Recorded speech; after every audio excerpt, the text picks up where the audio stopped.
சந்துரு, ஏய்யா சந்துரு, சந்துருங்க வா. என்னம்மா? இங்க வாப்பா. என்னம்மா? ஏய்யா சந்துரு, உனக்கு நிச்சயம் நடக்க போதில்லப்பா. அதுக்கு என்னம்மா? அதுக்கு ஒண்ணும் இல்லப்பா, நீ கொஞ்சம் எனக்கு ஒரு உதவி செய்ய வேண்டியிருக்கு. என்னதுமா? கொஞ்சம் உங்க அத்தை வீடு வரைக்கும் போயிட்டு அந்த பிள்ளைட்ட ஒரு அளவு சட்டை வாங்கிட்டு வந்துறியாப்பா? அளவு சட்டையா? நான்லாம் போய் வாங்க முடியாது. சந்துரு, ஏப்பா எப்படி சொல்லியா? மூக்காய் நீ கெட்டிக்க போற பிள்ளை, உங்க அத்தை வீடு அது, நீ போய் வாங்காம வேற யார் போய் வாங்குவா? உங்க அண்ணன் ரொம்ப பிஸியா இருக்காம எங்கேயும் போக முடியாது. உங்க அப்பாவை அனுப்பக்க எனக்கு மனசு இல்ல. நீ போனாதான் சரி வரும். அஸ்வினியும் கொஞ்சம் கூட கூட்டிட்டு போயா. அங்க போன உடனே அளவு சட்டை வாங்கக்கு வந்தேன்னு சொல்லு. அவைய ஒன்னும் சொல்ல முடியாத சட்டையை தருவா, வாங்கிட்டு வந்துட்டே இரு. அப்படியே மூக்காய் இருப்பாவட்ட ரெண்டு வார்த்தை பேசிட்டு என்ன ஏதுன்னு விசாரிச்சுட்டு வாப்பா. நீ கெட்டிக்கிட்ட போற பிள்ளை, அதுவும் அத்தம்மாவா பூ வைக்க அன்னைக்கு பார்த்தது பேசினது. அதுக்கு பிறகு அவ்வளவு போய் பார்க்கவும் இல்ல பேசவும் இல்ல. அதுக்குதான்ப்பா சொல்லி சட்டை வாங்கும்போது அந்த பிள்ளைட்ட ரெண்டு வார்த்தை பேசிட்டு வா. என்னப்பா சொல்லி அஸ்வினி? ஐயா சந்துரு, நீ இப்படி மாறி இருப்பேன்னு நினைச்சு கூட பார்க்கவே இல்லையா? உங்க அத்தை மோளை பார்க்க போனியோ? அம்மட்ட ஒரு வார்த்தை கூட சொல்லவே இல்ல. டேய் சந்துரு, இப்பயும் ஒன்னும் பிரச்சனை இல்ல, போய் பார்த்துட்டு பேசிட்டு வையா சட்டையை வாங்கிட்டு. அம்மா, என்னால அவளை போய் பார்க்கவும் முடியாது, பேசவும் முடியாது. நாங்களாம் போக மாட்டோமா. அன்னைக்கு மட்டும் பேருக்கு அஸ்வின் சொல்லியானே? அது வேற ஒரு விஷயமா போனேன். இப்ப என்னால போக முடியாது. வேற ஒரு விஷயமாவா? அந்த ஊருக்கு எதுக்குப்பா போனா? அவகிட்ட கொடுத்த போனை வாங்கிட்டு வர்றதுக்கு போனேன். என்னது, வாங்கி கொடுத்த போன வாங்கக்கு போனியா? எதுக்குல அப்படி பண்ண? வாங்கிட்டு வந்துட்டியா? டேய் இங்க பாரு சந்திரு, அஸ்வின்ட்ட எதுக்கு நீ கோபடியா? நீ ஏன் போற, நான் போன்னு சொன்னா போக மாட்டீங்க. உன் நினைப்புல என்னதான் இருக்கு? எதுவும் இல்லம்மா, விடுங்க. நாங்கெல்லாம் போல. வேற யாரையாவது விடுங்க. டிரைவர் அனுப்பி வாங்கிட்டு வர சொல்லுங்க. டிரைவர்லாம் அனுப்ப முடியாது. இந்த வீட்ல நீ எதுக்கு இருக்க? நான் சொன்ன ஒரு வேலை கூட உன்னால செய்ய முடியாதோ? ஹோட்டல்ல தான் இந்த வேலை செய்ய அந்த வேலை செய்ய ஒன்னும் செய்ய மாட்டீங்க. சரி, கல்யாணம் முடிச்சு சொல்லிட்டேன்னு பொண்ணையும் பார்த்தாச்சு. இப்பயும் நான் நினைச்சபடி தான் போவேன்னா என்ன அர்த்தம்? எப்ப பாரு எதையோ பறி கொடுத்த மாதிரியே தெரியுறான். இங்க பாரு சந்திரு, உங்க அத்தை வீட்டுக்கு நீ இப்ப போற. அந்த பிள்ளைட்ட அளவு சட்டையை கேட்டு வாங்கிட்டு வர. அந்த பிள்ளைட்ட 4 வார்த்தை நல்லதா பேசிட்டு வர. சட்டை துணி தைக்க கொடுக்கணும், போய் வாங்கிட்டு வந்துரு. முடியாது அப்படி இப்படின்னு சொல்லிட்டு இருந்தேன், அவ்வளவுதான் சொல்லிவிட்டேன். டேய்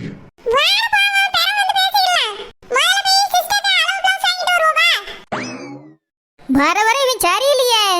நானும் மாறி இருப்பான்னு நினைச்சிட்டு என்ன அப்படியே தான் இருக்கான். எப்பதான் திருந்துவானே தெரியல. இவன் மேல ஒரு கண்ணு வச்சு பாத்துட்டே தான் இருக்கானா. என்கிட்ட சொல்லாம எனக்கு தெரியாமல அங்க போயிருக்கான். என்கிட்ட ஒரு வார்த்தை கூட சொல்லவே இல்லையே. நானும் இதெல்லாம் தெரியாமல அந்த வீட்டுக்குள்ள கிடந்திருக்கேன். போட்ட இன்னைக்கு போறால என்ன பேசிட்டு வரான்னு பாப்போம். டேய், எதுக்குடா நீ வெளியே கூட்டு வந்த? நான் போக முடியாதுன்னு சொல்லிட்டு இருக்கேன், நீ போயிட்டு வரேன்னு சொல்லிட்டு வர. ஏன்டா அப்படி பண்ற?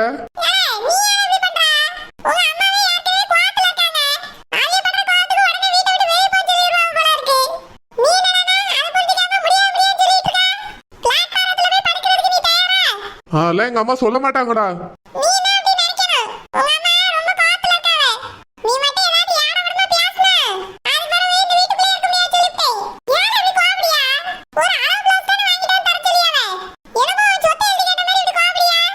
டேய், அவ வீட்டுக்கு போய் அளவு பிளவுஸ் வாங்கிட்டு வரணுமா? ஏன்னா எல்லாம் அங்க போக முடியாது. நீ வேணா போய் அளவு பிளவுஸ் கேட்டு வாங்கிட்டு வா, நான் வரல.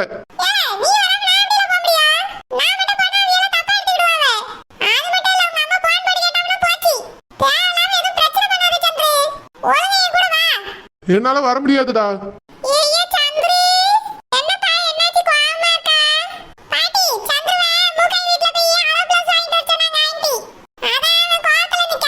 பாட்டி, என்னமோ அவளை நான் கல்யாணம் பண்ணிக்க போற மாதிரி அம்மா அவட்ட போய் அளவு பிளவுஸ் வாங்கிட்டு வான்னு சொல்றாங்க.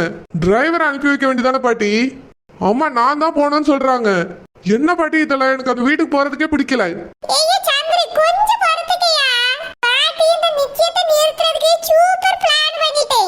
அப்படியா பாட்டி?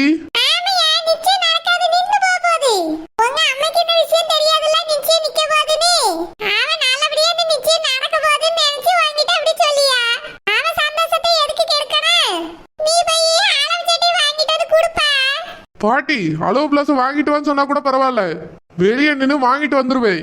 அவகிட்ட என்னை பேசிட்டு வான்னு சொல்றாங்க பாட்டி. எனக்கு பயங்கர டென்ஷன் ஆகுது.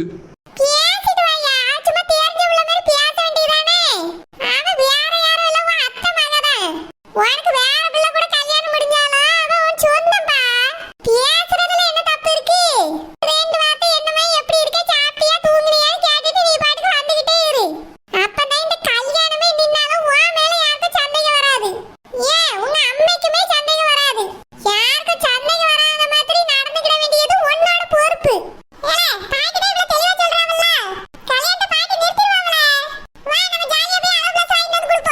பாட்டி நிஜமாலே இந்த நிச்சயம் நின்றுமா? ஆமையா, நிச்சயத்தன்னைக்கு நிச்சயம் நடக்காது. பாட்டி நிறுத்துறதுக்கான வேலையெல்லாம் பார்த்து வச்சுட்டேன். கண்டிப்பா நிச்சயம் நின்றா. நீ கவலைப்படாம போய் அந்த பிள்ளைகிட்ட சட்டை வாங்கிட்டு வந்து உங்க அம்மா கையில கொடு. பியாசுனியான்னு கேட்டா ஆமா பியாசுனேன்னு சொல்லு. அப்பதான் உன் மேல யாருக்கும் சந்தேகம் வராதுப்பா. நீ இந்த கல்யாணம் பிடிக்கிற மாதிரியே எல்லார்கிட்டயும் நடந்துக்க. யாருக்கும் உன் மேல சந்தேகம் வராம பாத்துக்கப்பா, தான் நல்லது. ஏன்னா நிச்சயத்துல திடுதிப்புன்னு பிரச்சனைகள் வரும்போது உன் மேல யாருக்கும் சந்தேகம் வரக்கூடாது. அதுக்கு தான் பாட்டி சொல்லி. பாட்டி அப்படின்னா கன்ஃபார்மா நின்றோம்ல? ஆமையா பேரண்டி, 100% இந்த பாட்டியை நீ நம்பலாம். நிச்சயம் கண்டிப்பா நின்னு போயிரும். உன் மாமி மக ஜெனி தான் உனக்கு பொண்டாட்டி. நான் எல்லாத்தையும் பண்ணி வைக்கியா, நீ கவலைப்படாம இரு. உன்னுடைய வேலை என்னன்னா சந்தோஷமா இருக்கிறதுதான். நீ போய் மூக்கையிட்டு சந்தோஷமா பேசிட்டு வா. நிச்சயம் தானா நிக்கும். நிச்சயம் நிக்கும் போது மட்டும் சந்தோஷமா இருக்க மாதிரி காமிச்சுக்கிடாதே. நேத்துமாலே இப்படி ஆயிப்போச்சேன்னு வருத்தப்படுற மாதிரி காமிச்சுக்கேன்னையா. சரி பாட்டி, ரொம்ப தேங்க்ஸ் பாட்டி. நான் கூட இதை நினைச்சு ரொம்ப கவலைப்பட்டுட்டே இருந்தேன். நல்ல வேளை நீங்க எனக்கு பெரிய ஹெல்ப் பண்ணிருக்கீங்க பாட்டி. இந்த உதவியை நான் மறக்கவே மாட்டேன். எதுக்குப்பா பெரிய பெரிய வார்த்தைலாம் பேசிக்கிட்டு? என்னைய பொறுத்த வரைக்கும் என் பேரன் பேத்தியால சந்தோஷமா இருக்கணும். பாட்டி, அப்ப மத்தவங்க பேரன் பேத்தி? அவியெல்லாம் எப்படி பண்ண எனக்கு என்ன? ஓஹோ, அதனால தான் மூக்காய் வாழ்க்கையை கெடுக்கணும்னு நினைக்கிறீங்களோ? இங்க பாரு அஸ்வினி, மூக்காய் வாழ்க்கையை நான் கெடுக்கணும்லாம் நினைக்கல. அந்த பிள்ளை நல்ல பிள்ளை தான். அவளுக்கு வேற ஒரு மாப்பிள்ளைய பார்த்து நானே கட்டி வச்சிருக்கேன். என் பேரன் கூட அவளுக்கு கல்யாணம் நடக்க கூடாது. என்னைய பொறுத்த வரைக்கும் அவ்வளவுதான் விஷயம். நானே நல்ல மாப்பிள்ளைய பார்த்து அந்த பிள்ளையை கட்டி கொடுத்துறேன். ஏன் செலவு கூட நாங்களே பண்ணி கட்டி வைப்போம். பாட்டி, அப்ப நீங்க எல்லாருக்கும் நல்லவங்க தான். ஏய்ய சந்திரு, நீ கவலைப்படாதீங்க. இதுக்கு மேல நிச்சயத்தன்னைக்கு இந்த நிச்சயம் நடக்காது. சந்தோஷமா இரு. சரி பாட்டி, நானும் அஸ்வினும் அவங்க வீட்டுக்கு போய் பிளவுஸ் வாங்கிட்டு வந்து அம்மாட்ட கொடுத்துட்றோம். சரிப்பா, உங்க அம்மா கேட்டா அந்த பிள்ளைகிட்ட பேசுனே.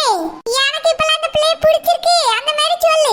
அப்பதான் இந்த நிச்சயம் நிக்கும் போது உன் மேல யாருக்கும் சந்தேகம் வராம இருக்கும். அதுக்கு தான் சொல்லி.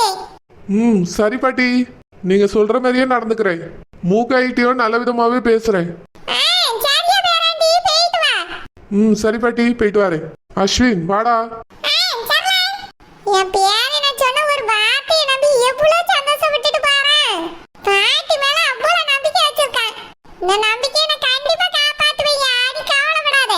உனக்கு சேனி பிள்ளைக்கு அந்த கல்யாணம் நடக்கும். பாட்டியை முன் நின்று அந்த கல்யாணத்தை நடத்தி காட்டு. மைனி, என்ன இன்னைக்கு எங்க போறோம்? மைனி ஹோட்டலுக்கு தான் மைனி. கேஸ் விலையெல்லாம் ஏற்றிட்டாவலாம். அதனால சாப்பாடு விலையெல்லாம் அதிகமாகுதுன்னு சொன்னாவலாம். அதனால தான் நீங்கள் அங்கே போயாச்சுன்னா உங்கள்கிட்ட என்ன விலை வைக்கலாம் என்ன ஏதுன்னு கேட்கணுமா. அதனால ஹோட்டலுக்கு தான் போகிறோம் மைனி. விறகு அடுப்புல கொஞ்சம் செய்யுங்கன்னு சொன்னா ஒருத்தருக்கு செய்ய முடியல. கேஸ் நீ அதுல போய் விழுந்து விலை ஏறிக்கிட்டே இருக்கு. நம்ம ஹோட்டல்னால எல்லா சனமும் விலை கம்மியா இருக்கும்னு வரோம். இனி விலை ஏத்தியாச்சுன்னா எல்லா கடையும் ஒண்ணுதான் நினைச்சிட்டு போவாவே. மைனி கேஸ் தட்டுப்பாடு இருக்கு. அதோட இப்போ விலை வேற கூட்டிட்டுலாம். அதனால தான் உங்கள்கிட்ட பேசணும் உங்களை வர சொல்லியிருக்காவலாம். வாங்க மைனி, கிளம்பலாம். ஆமா, அந்த பிஏ என்ன பண்றா? அவங்க வர மாட்டாளாமா? மைனி அவட்ட நான் கேட்டே வையான்னு சொன்னா மைனி. வர அவ சரியில்லை. அவ இஷ்டத்துக்கு வாட்ட சொல்லி விட்டுட்டு அவ வாட்டுக்கு இருந்துக்கிறியா. என்கிட்ட வந்து டிஸ்கஸ் பண்றதே கிடையாது. மேக்கப் போறதுக்கே அவளுக்கு நேரம் சரியா இருக்கும். அவளை நான் பெற கவனிச்சுக்கிட்டேன். நீ போய் டிரைவரை வண்டி ஸ்டார்ட் பண்ண சொல்லு. சரிங்க மைனி. இப்பதான் ஒரு பிரச்சனையில இருந்து வெளியே வந்தாச்சுன்னு பார்த்தா அடுத்த பிரச்சனை வந்து நிக்குது. எனக்கு தான் இதெல்லாம் சரியாகும்னு எனக்கே தெரியல. ஹோட்டல் நடத்தி நிலைமையெல்லாம் ரொம்ப கஷ்டம். ஆனா இது மக்களுக்கு புரியுதா? வேலை ஏத்திட்டாங்கன்னு சாதாரணமா சொல்லிட்டு அப்படியே மறந்து போயிருவாவே. நம்மளுக்கு தானே தெரியுது எவ்வளவு கஷ்டம். நீ ராணின்னு பேர் வச்சுட்டா பெரிய மகாராணியாவா? இத்தனை நாளா என்னையதான் அவமானப்படுத்திட்டு இருந்தா. இப்போ என் பிள்ளைய அவமானப்படுத்தியா? அவ வீட்டு மாப்பிள்ளைய மவன், அவ மவளை கெட்டிக்கிட்டு போறவன் அவங்கிட்ட இப்படியா பேசுறது? என்ன மனுஷி அவளா? கல்யாணம் மட்டும் முடியட்டுமே, அதுக்கு பிறகுதானே இந்த ராணி என்னை படுத்தின கொடுமைக்கெல்லாம் அவளை திருப்பி கொடுமைப்படுத்த முடியும். வீட்டுக்கு போனா உட்காருன்னு சொல்ல மாட்டா, ஏதாவது குடிக்கிறீங்களான்னு கேட்க மாட்டா. இப்போ என்னை அவமானப்படுத்தினது பார்த்தாதான் என் பிள்ளைய அவமானப்படுத்தியா? கல்யாணத்துக்கு அப்புறமா நாங்க இதே மாதிரி அடங்கி போவோம்னு நினைக்கலாம். அந்த தாலி அவன் மொவ காலத்துல ஏறட்டும், அதுக்கு பிறகுதான் நாங்க யாருன்னு அவளுக்கு தெரியும். தேதி எடுப்பா அவள மனுஷியா? சும்மா விட மாட்டேன். எல்லா அவமானத்தையும் நானும் மனசுலயே தான் வச்சுக்கிட்டு இருக்கேன். பொட்ட அவமானத்தெல்லாம் திருப்பி கொடுக்கற நாள் ஒரு நாள் வரும். அன்னைக்கு இருக்கு அவளுக்கு. ராசதி, கார்மெண்ட்ஸ்க்கு போயிட்டு வரேன். ஏங்க, நான் ஒருத்தி இவ்வளவு கோவமா உட்கார்ந்திருக்கேன், என்ன ஏதுன்னு உங்களுக்கு கேட்க தோணலையோ? என்னது ராசாத்தி, எனக்கு டைம் ஆகுது. நேத்து அந்த ராணி வீட்டுக்கு நாங்க போயிட்டு வந்திருக்கோம். வீட்டுக்கு வந்ததுல இருந்து அதை பத்தி ஒரு வார்த்தையாவது கேட்டீங்களா? இல்ல இப்பயாவது உங்களுக்கு கேட்கணும்னு தோணுதா? மகன் மனம் வாடி போய் இருக்கேன். நான் இவ்வளவு கோவமா இருக்கேன். ஒண்ணுமே உங்களுக்கு கேட்க தோணலல? நீ தானே அந்த வீட்டுல தானே பொண்ணு எடுக்கணும்னு போய் உழுறா. நான் என்ன செய்ய முடியும்? நான் வேண்டாம் வேண்டாம்னு எவ்வளவுதான் வந்துட்டு சொல்றது. நீ தான் அந்த குடும்பம் தான் வேணும், அந்த பிள்ளை தான் வேணும்னு போறா. பிறகு அப்படி ஆயிப்போச்சு இப்படி ஆயிப்போச்சுன்னு வருத்தப்பட்டுட்டு வந்து உட்கார்ந்துருக்கா. இப்ப என்ன புது பிரச்சனை? பேசாம நான் சொல்றது கேளு. இந்த பிள்ளை நம்ம மகனுக்கு வேண்டாம். கல்யாணத்தை நிறுத்திட்டு வேற ஒரு நல்ல பிள்ளையா பாப்போம். ஏங்க? ஆமா ராசத்தி, ஏதாவது ஒரு பிரச்சனை நீயும் சொல்லிட்டே தான் இருக்கா. கேட்டு கேட்டு எனக்கும் டென்ஷன் ஆகுது. நான் என் பிசினஸ் ஒழுங்கா கவனிப்பேனா இல்ல உன் பிரச்சனையை கேட்டுட்டு இருப்பேனா சொல்லு. அதானே, உங்களுக்கு என் மேலே அக்கறை இல்ல, பிள்ளை மேலே அக்கறை இல்ல. பிசினஸையே கட்டி பிடிச்சிட்டு கடங்க. இப்ப என்னாச்சு? எதுக்கு இவ்வளவு கோவமா இருக்கா ராசத்தி? நேத்து அந்த ராணி கிட்ட போய் டெய்லர் கடை வரைக்கும் என் மருமகளை கூட்டிட்டு வந்து வீட்ல விடியேன்னு சொன்னேன். அது கூட என்னையும் உங்க மகனையும் நம்பி அனுப்பி வைக்க மாட்டேன்னு சொல்லிட்டா. இப்படிப்பட்டவா எப்படிங்க நம்ம வீட்டு கட்டி தருவா மகளே? ஒரு டெய்லர் கடை வரைக்கும் கூட்டிட்டு போறது கூட அவளுக்கு நம்பிக்கை இல்ல. அவ எப்படி மகளை கல்யாணம் பண்ணி இங்க அனுப்புவா? அவ என்ன கல்யாணத்தை முடிச்சுட்டு அவ வீட்லயே பிள்ளைய வச்சுக்கிடுவாவ? எனக்கு ரொம்ப அப்படிதாங்க தோணுது. கல்யாணத்துக்கு வரமோ என் மகன் போய் அவட்ட கெஞ்சிட்டே நிக்கணுமோ என்னமோ தெரியல. அந்த மாதிரி தான் இந்த ராணி பண்ணிட்டு இருக்கா. என்ன பேசுறா ராசத்தி? ஆமாங்க, கல்யாணத்துக்கு வரவாதே கூட்டிட்டு போலாமான்னு கேட்டா பாப்போன்னு சொல்லி அந்த ராணி. அதுக்கு என்னங்க அர்த்தம்? கல்யாணத்துக்கு வரமோ இதே மாதிரி திமிரா நடந்துக்கிடணும்னு நினைக்கா போல. அந்த பிள்ளைக்கு எங்க கூட வரதுக்கு ஆசைதான். ஏன் அந்த அண்ணன் கூட கூட்டிட்டு போங்கன்னு தான் சொன்னாவ. அந்த ராணிக்கு தான் பெரிய மகாராணிங்கிற நினப்பு. அவ மவா பெரிய இளவரசின்னு நினப்பு. கல்யாணத்துக்கு முன்னாடியே அனுப்பி வைக்க மாட்டாவலாம். நம்ம மகன் அந்த பிள்ளை கூட பேசணும், அவளை வெளியே கூட்டிட்டு போகணும்னு ஆசைப்படியேன். அதுக்காக தான் என்கிட்ட அம்மா ஏதாவது பண்ணுங்கன்னு சொன்னேன். அதான் அளவு சட்டை வாங்க போற மாதிரி போயிட்டு நாங்க இந்த மாதிரி கேட்டோம். டெய்லர் கடைக்கே அனுப்பி வைக்க மாட்டேன்னு சொல்லிட்டாங்க. அவகிட்ட எப்படி போய் பார்க்கு கடுப்புங்க பீச்சு கடுப்புங்கன்னு கேட்க முடியும் சொல்லுங்க?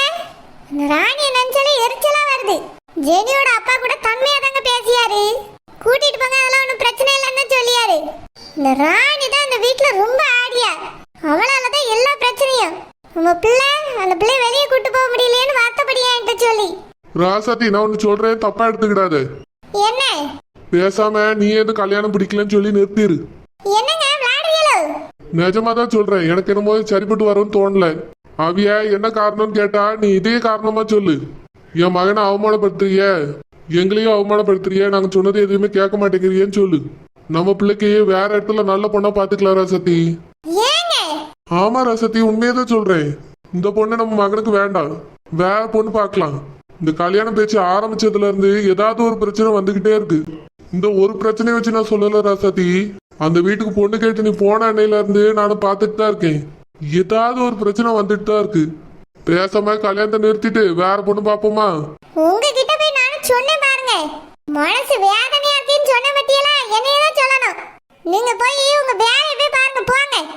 நான் சொல்ல வேண்டியதை சொல்லிட்டேன். உன்னால முடிஞ்சா இப்பவே நிறுத்திடு, அதான் எல்லாருக்கும் நல்லது.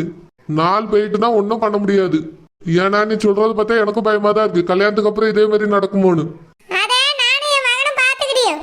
நீங்க போய் உங்க வேலையை பாருங்க. என்னமோ பண்ணு ராசாத்தி, வாய்ஸ்டோ. ஆனா பிரச்சனை அது இதுன்னு நீ என் காதுக்கு எதுவும் வரக்கூடாது, அவ்வளவுதான் சொல்லிட்டேன். நான் போயிட்டு வரேன். போயிட்டு வாங்க. இந்த மனுஷன்கிட்ட போய் நான் சொன்னேன் பாரு, என் புத்தியதான் செருப்பால அடிக்கணும். இனி யார்கிட்ட சொல்லி எந்த பிரயோஜனமும் இல்லை.